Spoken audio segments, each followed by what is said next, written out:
Today I'll be finishing up my current project with these wooden walls. As you notice here, I have an earpiece now. And I hope for this recording it actually comes out nice and clear because I looked at some professional clip-on microphones and all that, and I'm going, well, Bluetooth has come a long way since then.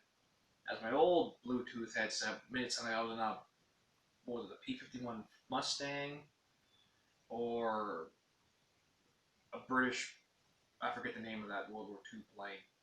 When I was playing games with it online, it was like, oh my god, you didn't ever play it? I'm like, no. At any rate, without further ado, I'm going to get right down to this and continue things on and going, and I hope this thing works out pretty good.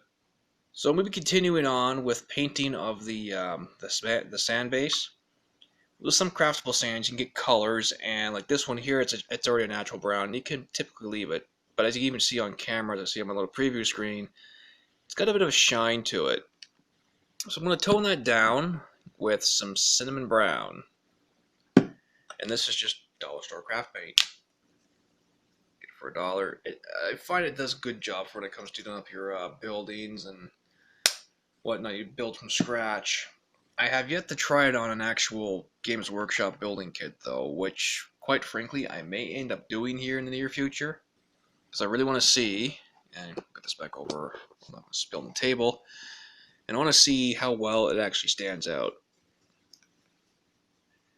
So let's see, it's about $5 a pot now from Games Workshop's website before tax.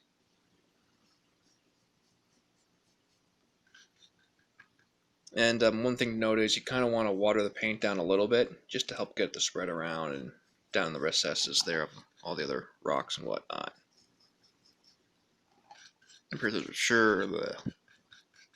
I'm sure those watching already know how to do this stuff, but still, it's like, good little reminder. So I'm going to finish this one up because it will take a few coats. And I'll be right back. So the paint is pretty much dried. There's still going to be a little bit of sparkliness in some spots. I'm going to be lazy and not do a dry brush coat to do the highlighting. It looks pretty nice as it is. It's got that muddy look to it. And now for the next fun part, going to get your white glue and add a bit of turf. Now because the ground below has been stepped on and whatnot, I'm going to go with a bit of this Gale Force 9 Hobby Scenics, and this is Static Grass Straw. There's a bit of other stuff mixed in this too, but I'm just going to use it in places like around the postings and the odd spot in the center. And I know it might cause more warpage, but it's alright.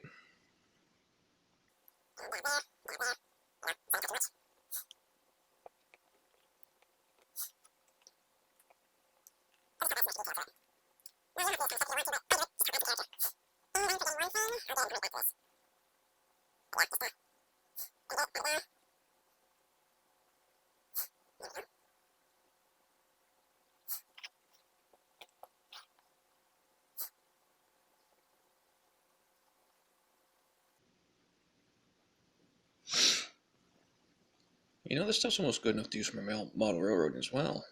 Maybe save some for that. Then again, typically get model railroading flock and double the size. I don't know if that would work on model wargaming as well.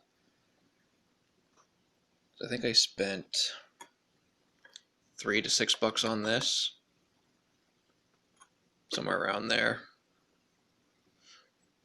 So I'm gonna let that dry, and we'll be right back. And I'll do up the other ones as well, but I gotta get some paper to knock the stuff onto. Not much like before. We'll put the sand on. Just pick a piece, give it a tap, get the excess off. Nice thing about wet glue, it does dry clear, so any excess glue kind of sticking out won't matter.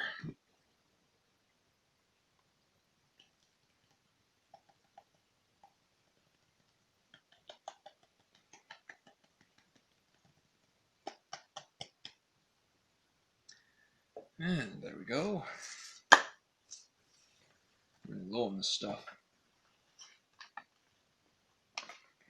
Get it to fold. build. There we go.